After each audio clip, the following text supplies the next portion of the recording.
Olá, meus amigos, minhas amigas, bem-vindos de volta nessa nossa conversa sobre os bens. Já tivemos duas partes, dois vídeos falando inicialmente sobre esse tema, mas ainda há um complemento, uma parte final que a gente precisa trabalhar. A gente parou aqui no slide 12, onde então falaremos sobre classificação dos bens quanto à dependência deles, uma eventual dependência deles com relação a outro bem. Essa dependência pode existir ou não, e isso vai fazer com que o bem seja classificado como independente ou dependente. Uma outra forma de se referir a essa classificação é como a terminologia, né, de classificação dos bens reciprocamente considerados. É a mesma coisa, só que com uma outra fala, assim, né? Uma terminologia mais técnica. E também, nesse sentido, ao invés de falarmos em bens independentes, há quem prefira falar em bens principais, e ao invés de falar de bens dependentes, há quem prefira falar bens acessórios. Mas são expressões que querem dizer a mesma coisa nesse contexto aqui. Tudo bem, bens principais ou independentes são aqueles que existem de maneira, naquele contexto que você o está examinando, eles são autônomos e independentes de qualquer outro bem. Repito, no contexto que você está examinando. Não adianta você pensar exemplos assim, e o bem tal? E uma cama, é principal ou acessório? Depende, essa cama está onde? Está na loja? Está na sua casa? Está abandonada na rua? É sempre a circunstância que define a classificação de um bem. Pois bem, pois então, né? O artigo 92 ele vai trazer esse conceito de bens principais ou independentes, artigo 92 do Código Civil, e fechando nessa explicação, os bens independentes exercem função ou finalidade para o seu titular, independentemente de qualquer outro objeto. Já bens acessórios, chamados por outros autores de dependentes, são aqueles que, no contexto em que estão, sua existência e sua finalidade depende de um outro bem que vai ser denominado principal. Dentre as várias importâncias de práticas de sabermos se um bem que a gente está comprando é principal ou acessório, se um bem que nós temos é de uma categoria ou outra, é que há, claro, regras que atingem uma categoria, regras que atingem outra, e há um princípio, uma regra geral que aparece em várias situações, que é aplicada em várias situações, segundo a qual o bem acessório segue o principal.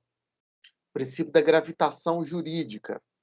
A menos que exista uma lei específica sobre aquele caso dizendo em contrário, a menos que o contrato entre as partes diga o contrário, o bem acessório segue o principal.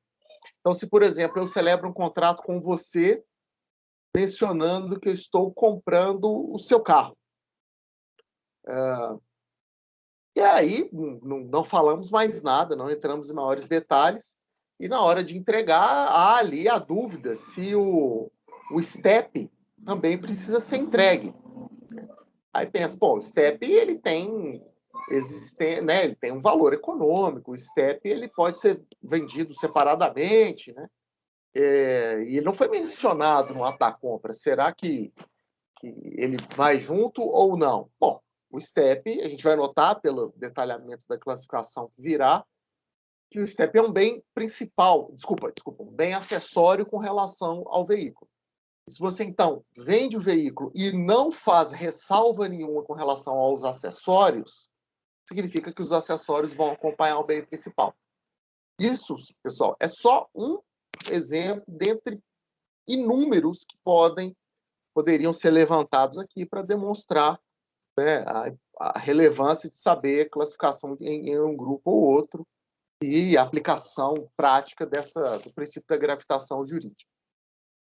Vamos lá, então. Vamos ver mais detalhes porque se os bens principais, eles, quando assim são considerados, não há ali grandes desdobramentos, não há subtipos de bens principais, mas com relação aos acessórios, sim. O bem ele pode estar na condição de acessório por diferentes razões e vão colocá-los em subgrupos, em subdivisões dos bens acessórios, que também recebem regras próprias. Então, a gente precisa ir ponto a ponto aqui. E essa classificação ela é bastante subdividida, mas a gente precisa passar pelas subdivisões dela. Então, vamos lá. Primeira categoria, subcategoria de bens acessórios são os frutos. Que é uma categoria que abarca os bens que se originam do bem principal, aqueles bens que são considerados acessórios porque a existência deles depende do bem principal.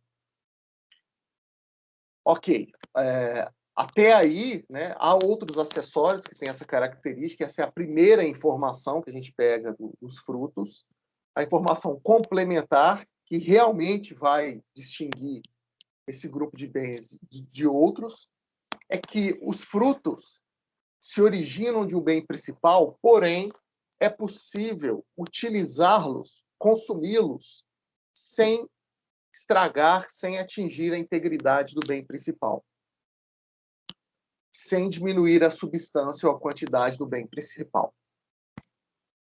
Mas existem bens que surgem a partir de outros, mas que para a gente usar esse bem principal, ou esse bem acessório, o principal vai ser prejudicado? Sim, veremos que sim.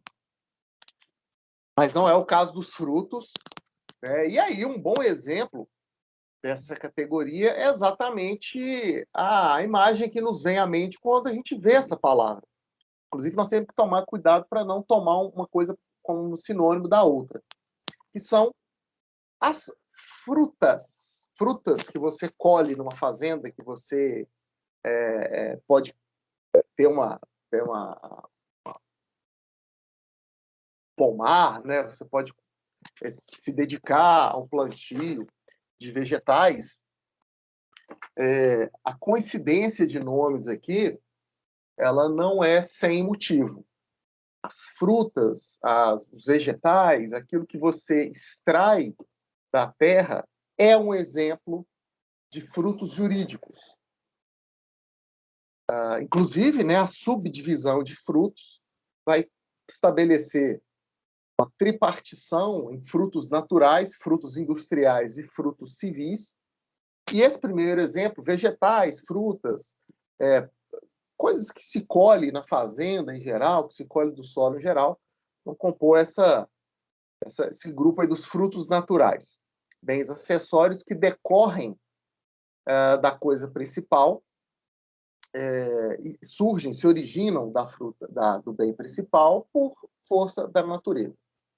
Então, nós temos uma laranjeira, uma árvore que nesse contexto que a gente está analisando, é o fruto principal, é o bem principal, desculpa, e as laranjas que dela surgem são os bens acessórios, os frutos naturais. Você pode ir lá, colher as laranjas, consumi-las, vendê-las, e a laranjeira fica intacta, né? Não prejudica a laranjeira com isso. Mesma coisa, café com relação ao cafezal, tomate com relação ao solo, e o que mais vocês conseguirem imaginar nesse contexto de frutos naturais. Porém, existem bens acessórios que surgem dos bens principais por uma ação humana. É a conduta humana que faz com que de um bem jurídico surja outro. É o que acontece, por exemplo, as produções industriais. E não, por acaso, esse é um grupo que vai ser denominado de frutos naturais. Bens acessórios da modalidade frutos, subdivisão frutos industriais. Você olha, por exemplo, para a fábrica da Fiat. Você olha para aquilo ali, aquilo é uma construção humana. as máquinas, o próprio galpão, tudo ali é uma construção humana. Aquela fábrica ela não brotou do chão por força da natureza. Ninguém colocou uma semente e a fábrica se desenvolveu sozinha. Não. Ela é uma construção humana e por uma ação humana ocorrida ali internamente, pessoas operando as máquinas ou até pelas máquinas desenvolvidas pela mente humana, você também continuar olhando ali para o final da fábrica, você verá carros saindo dali. Então, se você fizer uma análise do que entra na fábrica e do que sai, você vai notar que aquela construção ela dá origem, pela ação humana que acontece ali dentro, a vários outros bens que são vendidos, né, que a Fiat fabrica e vende, distribui sem prejuízo à integridade do bem principal, que seria a fábrica. Bem principal, fábrica, frutos industriais, os carros que saem de lá, os objetos que saem de lá. Agora, existem também os frutos civis, que são aqueles bens acessórios originados de uma relação jurídica ou econômica. Não é a natureza que faz surgir aqueles acessórios, nem a ação humana. É uma relação jurídica ou econômica cujos efeitos fazem surgir os frutos civis. Por exemplo, o aluguel. Você me aluga um apartamento. O bem principal é o apartamento em si.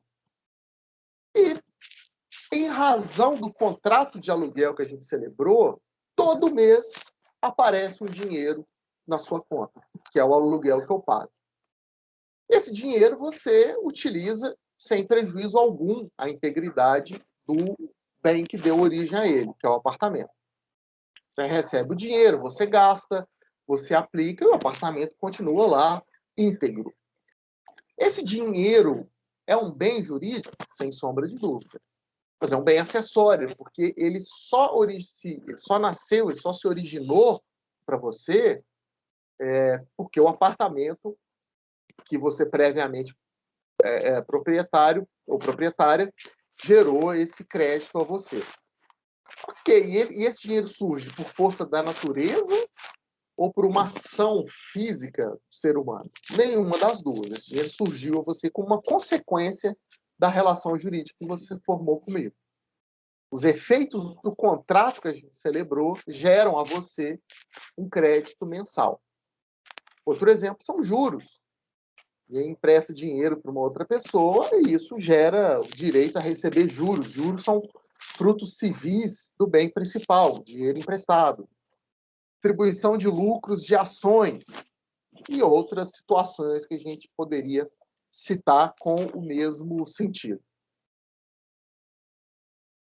Ok. Essa distinção de frutos entre civis, industriais e naturais é uma subdivisão que está acompanhada de outras. Ela segue o critério da origem dos acessórios, mas tem outro critério utilizado que também gera regras específicas, a gente precisa conhecer, é o critério que divide os acessórios, especificamente os frutos, pelo estado que eles se encontrarem no momento da análise. Então, por exemplo, no momento que você comprou uma casa, você tem um bem principal e tem alguns acessórios. Esses acessórios podem ser frutos, podem ser de outra natureza, mas quanto aos frutos, naquele momento que você comprou, e que então a gente está analisando se aqueles bens, né, a situação jurídica deles, eles estarão em diferentes grupos e, portanto, submetidos a diferentes regras, conforme o estado deles naquela circunstância ali. Nesse sentido, temos frutos pendentes, aqueles que estão ligados à coisa principal e que não foram colhidos. Vamos dar um exemplo aqui usando frutos naturais, especialmente frutas vegetais, que são fáceis de visualizar, né? São exemplos ilustrativos. Então, uma maçã que está presa à macieira. Você comprou uma casa que tem uma macieira no quintal, as maçãs que estão presas à macieira são frutos pendentes. Você vai levar o fruto pendente, ou o fruto pendente continua sendo do vendedor? Olha lá o que o contrato diz. No silêncio do contrato, você examina a legislação. Mas, provavelmente, essa árvore da qual a gente está analisando aqui deve também ter gerado frutos percebidos, que são aqueles já colhidos e separados. Aquelas maçãs que já foram, por exemplo, tiradas da macieira e que já estão colocadas de lado ali. Quando essas maçãs do exemplo, já colhidas e separadas, forem armazenadas, forem colocadas numa caixa e separadas num quarto, num armazém, elas passarão para a categoria de frutos estantes. Ok, mas se a gente voltar de novo para a macieira, nós vamos perceber que tem ali algumas maçãs que já deveriam ter sido colhidas. Elas estão maduras demais. Elas, inclusive, já caíram da macieira e estão ali no chão apodrecendo, mas ninguém recolheu essas maçãs. Esses são os frutos percipiendos. Deveriam ter sido colhidos, porque já estão prontos para gerar utilidade, mas ainda não foram. E aqueles frutos que já foram colhidos, já consumidos, não existem mais? São os frutos consumidos. Aquilo que o vendedor, por exemplo, já colheu, comeu, vendeu, o que quer que seja, mas não está mais com ele. Ok. Bom, adiantei que, ao lado dos frutos, que são acessórios que se originam do bem principal e podem ser utilizados sem prejudicar o bem principal, há uma outra categoria que está numa situação, digamos que oposta, bens que se originam de outros e que, ao serem utilizados, estragam, deterioram o bem principal. Isso nós vamos chamar de produtos. Um exemplo do que seria um produto, e aqui não vamos confundir com outras classificações do direito em que o termo produto é utilizado. Por exemplo, o direito do consumidor vai usar essa palavra com outro sentido. Então, não podemos confundir o significado dos termos jurídicos com o significado coloquial que eles têm na língua portuguesa comum.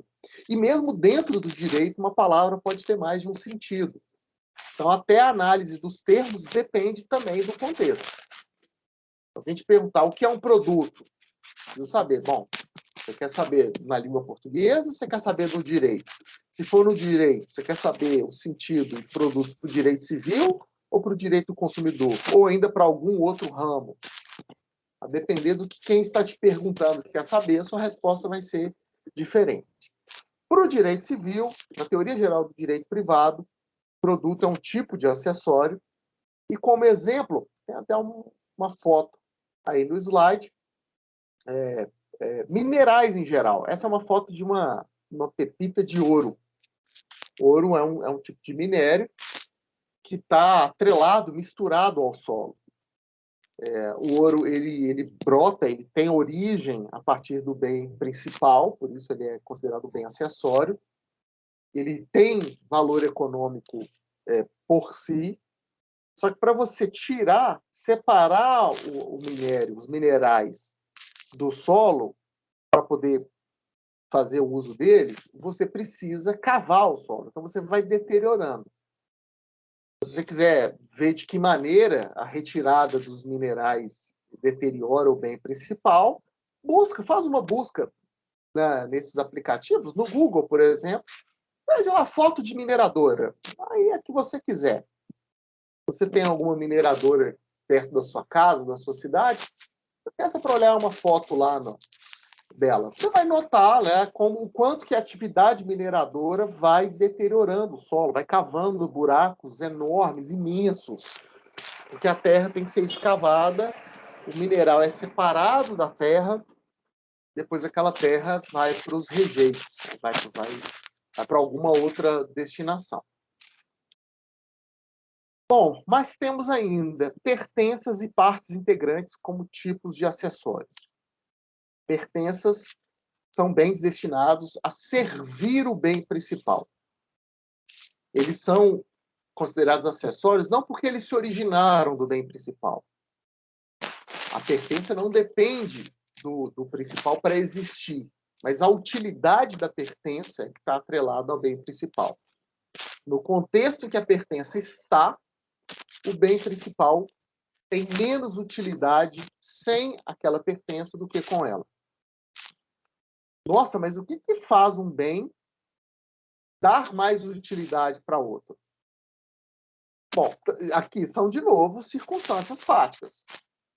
O mesmo bem pode ser completamente inútil numa situação e aumentar enormemente a utilidade de outro. Então, é a vontade do proprietário desse bem que vai fazer isso, ou mesmo algum trabalho intelectual. Então, a gente nota que a pertença, ela mantém a sua individualidade, ela mantém a sua autonomia, ela é fisicamente separada do bem principal, mas há ali uma subordinação econômico-jurídica. Temos uma foto aí no slide de carteiras, né, mesas e cadeiras de uma sala de aula. Então, um bom exemplo. Né?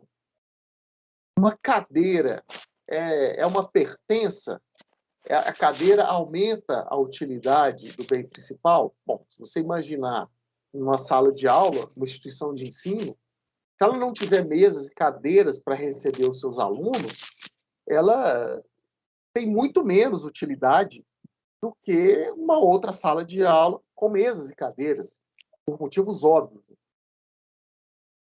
Então, para uma instituição de ensino, as cadeiras que compõem a sala de aula têm uma importância maior do que as cadeiras que vão aparecer em outro lugar, na loja, por exemplo. Isso, então, faz com que, nesse contexto, as cadeiras, né, da instituição de ensino sejam pertenças.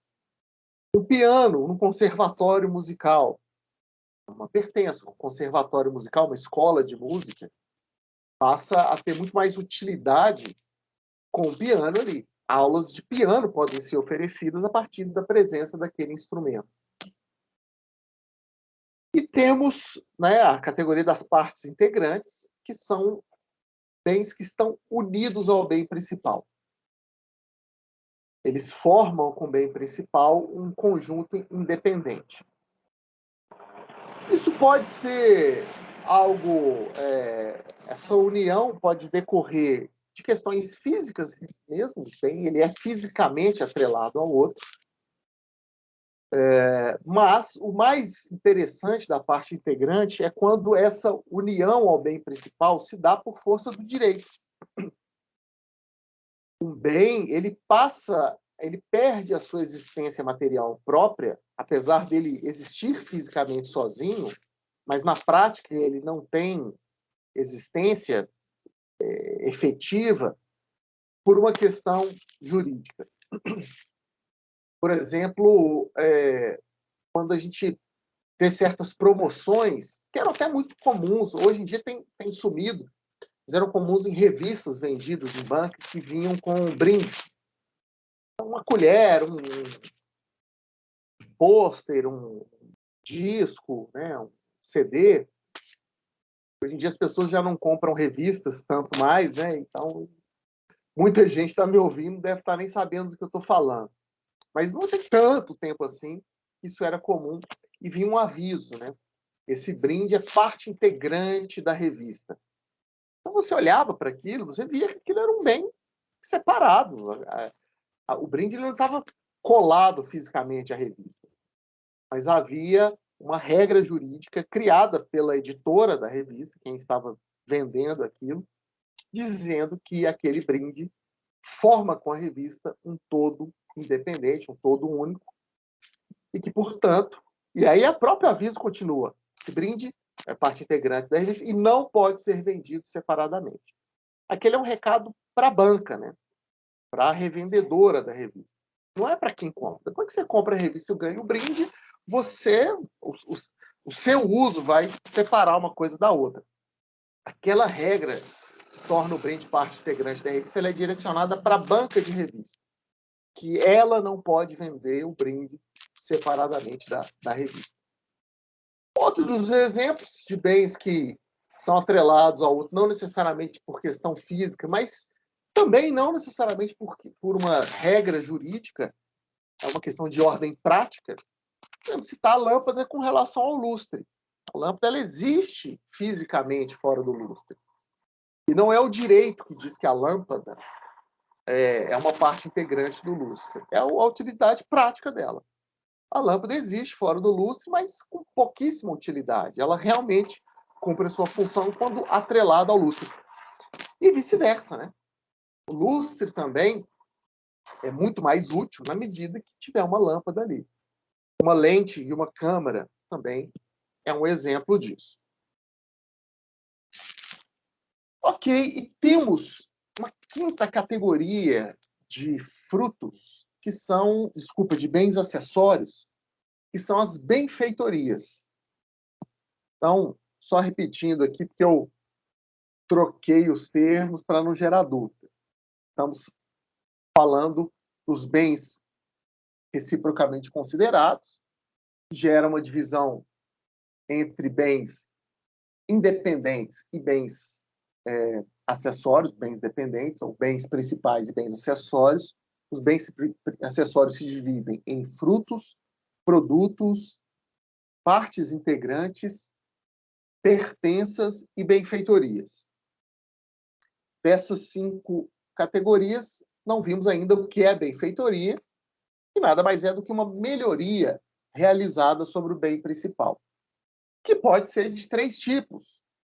Cada tipo de benfeitoria também recebe da lei uma regra própria, que vai ser aplicada no seu caso, no meu caso, no caso de alguém, a depender do que foi combinado, a depender do tipo de relação jurídica que está sendo estabelecida, a depender até do que as partes combinaram. A benfeitoria pode ser voluptuária, útil ou necessária. Vou começar pela necessária, que é aquela melhoria feita sobre a coisa e que era indispensável para conservar o bem principal ou evitar que ele se deteriorasse. Então, quando você me empresta o seu carro, deixa o seu carro comigo, fala, Ricardo, pode ir usando aí, tranquilo, o tempo que você precisar.